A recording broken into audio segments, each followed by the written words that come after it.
কালীগঞ্জের মঞ্চ থেকে মীনাক্ষী অত্যন্ত কুৎসিত ভাষায় তৃণমূলের একজন নেতাকে আক্রমণ করেছে।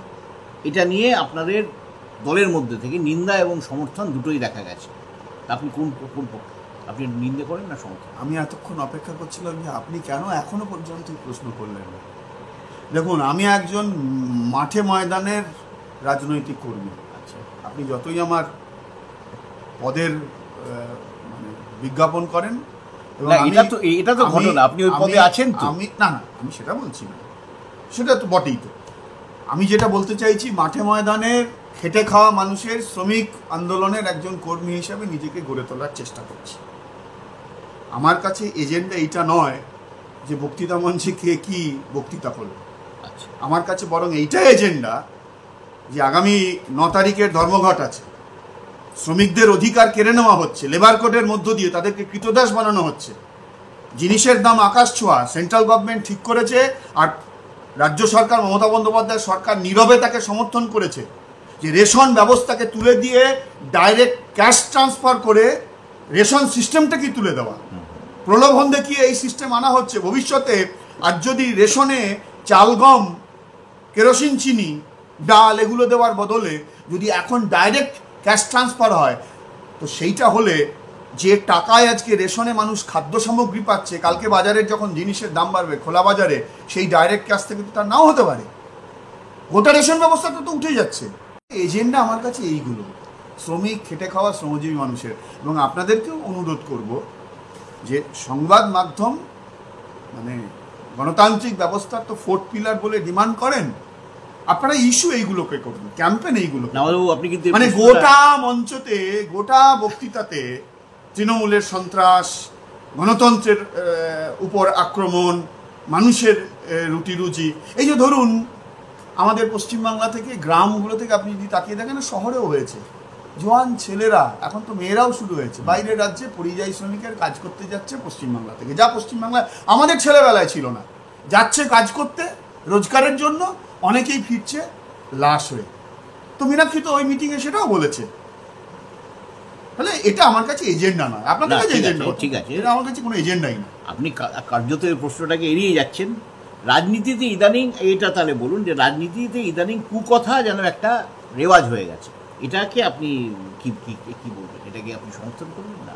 রাজনীতির এজেন্ডা যখন মানুষের রুটি রুজি, সংসার চালানো, ছেলেমেয়েদের ভবিষ্যৎ, এই প্রশ্ন থেকে সরে গিয়ে যখন অন্যান্যভাবে মানুষকে ভাঙাভাঙির কথা বলা হয়, আচ্ছা, তখনই এই সমস্ত প্রবণতাগুলো তৈরি হয়। ধরুন আমিও তো একসময় ছাত্র আন্দোলনের কর্মী ছিলাম। নিশ্চয়ই এটা ঠিকই যে জেনারেশন বদলে যাচ্ছে। আমার 80-র দশকের শেষে কলেজ জীবন কি 90-এর দশকের শুরুতে বিশ্ববিদ্যালয় জীবন, সেই সময় সমাজে এথিক্স, সেই সময় ছেলেমেয়েদের আচার আচরণ, বা সব থেকে বড় কথা সেই সময় গোটা দুনিয়াকে আমরা যতটা জানতে পারতাম, আজকের জেনারেশন কিন্তু দুনিয়াকে অনেক বেশি করে জানে। ফলে তার সঙ্গে সঙ্গে জেনারেশনের যে বদলে যাওয়া জেনারেশনে মানুষের জীবনধারা সব কিছুর অনেক পরিবর্তন হচ্ছে, কিন্তু কতগুলো তো বেসিক থাকে। আমি নাম করব না। সম্প্রতি ওই যে আমাদের দক্ষিণ কলকাতার এই ল কলেজের একটি ঘটনা সামনে চলে আসে, এবং সেই ঘটনায় জানা যায় যে তৃণমূল কংগ্রেসের নেতা, তার সঙ্গী সাথী এবং তার দ্বারা, আমি শব্দটা উচ্চারণ করতে চাইছি না, কি বলবো, একজন মহিলার ভয়ঙ্কর যে নিগ্রহ, সেই নিগ্রহ, এবং সেই মহিলাও এবং তার যে পরিবার, সেও তৃণমূল কংগ্রেস সমর্থক। তার বিরুদ্ধে প্রতিবাদ জানাতে গিয়ে লড়াই হলো কসবা থানার সামনে, জেল হলো বামপন্থী আন্দোলনে, ছাত্র যুব মহিলা আন্দোলনের কর্মীদের, আমাদের পার্টির রাজ্য কমিটির সদস্যের, আর মিডিয়া ঘুম থেকে তুলে আনলো 10-12 জন বিজেপির নেতাকে, তারপর তাদেরকে নিয়ে যাওয়া হলো লালবাজারে, সেটা মিডিয়া ফোকাস করলো। এগুলো তো গণতন্ত্রের 4th পিলার নয়। এখন তো খবর ক্রিয়েট করা হচ্ছে, যদি আজ নয়, এটা 60-এর দশক থেকে শুরু হচ্ছে, কিন্তু এখন এগুলো ব্যাপক। ফলে রিয়ালিটি থেকে সরে এসে যখন এই খবরকে ম্যানুফ্যাকচার করা হবে, তার সঙ্গে সঙ্গে সমাজে কতগুলো কিন্তু গরল যায়। আপনি যে কথাটা বললেন, তাহলে আমি যে কথাটা বলছি, এই কদিন আগে মিডিয়াতেই দেখলাম, আমি ওই মেয়েটিকে চিনি না, মিডিয়াতেই দেখলাম, এই ধরনের সোশ্যাল মিডিয়াতে দেখলাম যে সেই মেয়েটি তৃণমূল কংগ্রেসের পরে জানলাম যে বোধহয় 21শে জুলাইয়ের মঞ্চে কোনোদিন বক্তৃতা করেছিলেন, এবং সেই বক্তৃতা করতে গিয়ে সে যা অভিযোগ করলো এআইকে ব্যবহার করে, তার ছবি ছাপা, আমি শব্দগুলো উচ্চারণ করতে চাইছি না, এবং সেটাও সে বলছে যে তৃণমূল কংগ্রেসের যারা নেতা নেত্রী, যাই হোক।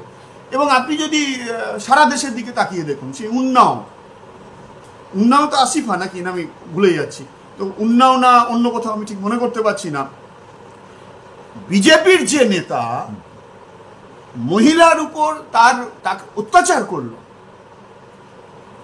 জেল থেকে বেরোনোর পর, ভাবুন একটা রাজনৈতিক দল আজকে ভারতের কেন্দ্রীয় সরকারে আছে, তার কর্মীরা গলায় ফুলের মালা দিয়ে বিজেপির ঝান্ডা নিয়ে তারা রাস্তায় মিছিল করছে। তাহলে যারা স্টেট পাওয়ারে আছে, যে রাজনৈতিক দলগুলি, রাজ্য সরকার চালাচ্ছে যে রাজনৈতিক দলগুলি, দেখুন সমাজে চিরকালই ভালো মন্দ থাকবে, কিন্তু রাজনৈতিক দল হিসাবে প্রতিটি রাজনৈতিক দলের একটা দায়িত্বের মধ্যে পড়ে যে মন্দ যে সামাজিক ঘটনাগুলি, তার বিরুদ্ধে জনমত তৈরি করা বা মানুষের সামনে একটা পলিটিক্যাল এথিক্স হাজির করা। কিন্তু যারা শাসন ক্ষমতায় আছে তারা যদি এগুলোকে প্রমোট করে বা তারা যদি এগুলোর বিরুদ্ধে অবস্থান গ্রহণ না করে, ধরুন এই আরজিকরের ঘটনা, এই যে চরম নারকীয় ঘটনা, কেন্দ্র সরকার, রাজ্য সরকার, কেন্দ্রীয় এজেন্সিগুলোকে ব্যবহার করে তারা এই ঘটনাটাকে চেপে দিল। এখনো মা চিৎকার করে বেড়াচ্ছে, বিচার হলো না। মোহন ভাগবত এসে বললেন যে আরজিকর ইস্যুতে রাজ্য সরকার যা করবে আমরা তার পক্ষে আছি, মানে আরএসএস তৃণমূলের পক্ষে স্পষ্ট ঘোষণা জানালেন। আমি আরো পিছনে নিয়ে যাচ্ছি, সদ্য মুখ্যমন্ত্রী হবার পর ভবানীপুর থানা থেকে দুষ্কৃতীদের ছাড়িয়ে আনতে গেছিলেন রাজ্যের মুখ্যমন্ত্রী, একটা সিগন্যাল চলে গেছিল।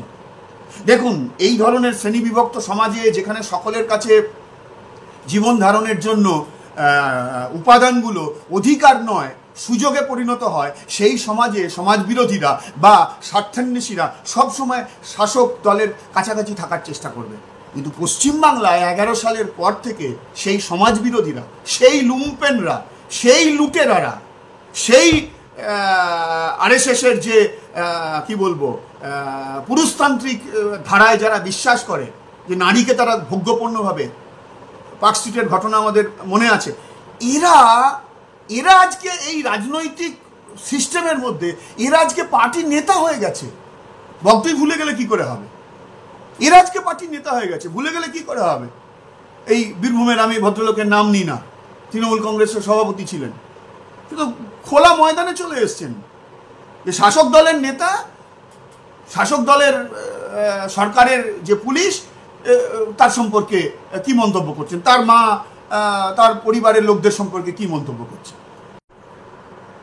ফলে এইটা সরকারে যারা আছে দায়িত্ব তাদের বেশি, অবশ্যই বিরোধীদের দায়িত্ব আছে, সরকারে যারা আছে তাদের দায়িত্ব বেশি, সে কেন্দ্র সরকার হোক রাজ্য সরকার হোক।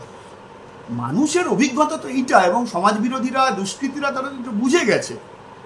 এই যে ধরুন বিভিন্ন কলেজ বিশ্ববিদ্যালয়গুলোতে এখন খোঁজ নিলে অনেক ঘটনাই ঘটবে, অনেক কিছুরই খোঁজ পাওয়া যাবে। এই যে বর্ধমান বিশ্ববিদ্যালয়ের এই কদিন ধরে একটা চলছে যে বিশ্ববিদ্যালয়ের আর্থিক দুর্নীতি, সেটাও তো কদিন আগে শুনলাম যে বর্ধমান বিশ্ববিদ্যালয়ের একটি ডিপার্টমেন্টে একজন অধ্যাপকের রিক্রুটমেন্ট, আমি বাংলায় অধ্যাপক বললাম, ইংরেজিতে প্রফেসর কিনা আমি জানি না, রিডার লেকচারার না প্রফেসর আমি জানি না, বাংলায় বললাম অধ্যাপক, সেই অধ্যাপকের রিক্রুটমেন্ট হচ্ছে বার্নপুর এলাকার একটি স্কুলের তিনি শিক্ষক ছিলেন, তারপর তিনি সরাসরি বর্ধমান বিশ্ববিদ্যালয়ের সেই নির্দিষ্ট ডিপার্টমেন্টের অধ্যাপক হয়েছেন।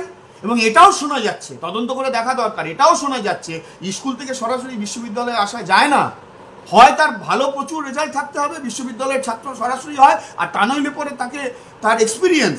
এটাও নাকি শুনতে পাচ্ছি যে আসানসোলের একটি কলেজে সেই এখন বিশ্ববিদ্যালয়ের সেই অধ্যাপক, তিনি সেই কলেজে পড়িয়েছেন, তার জালি ক্রেডেনশিয়াল তৈরি হচ্ছেন, আমি শুনেছি। আমি যদি ভুল বলি, যারা দায়িত্বশীল তারা তদন্ত করে দেখুক, এবং তারা যদি বলে যে না ভাই তুমি এটা ভুল বলেছো, আমি বলবো ভুল স্বীকার করে নিচ্ছি।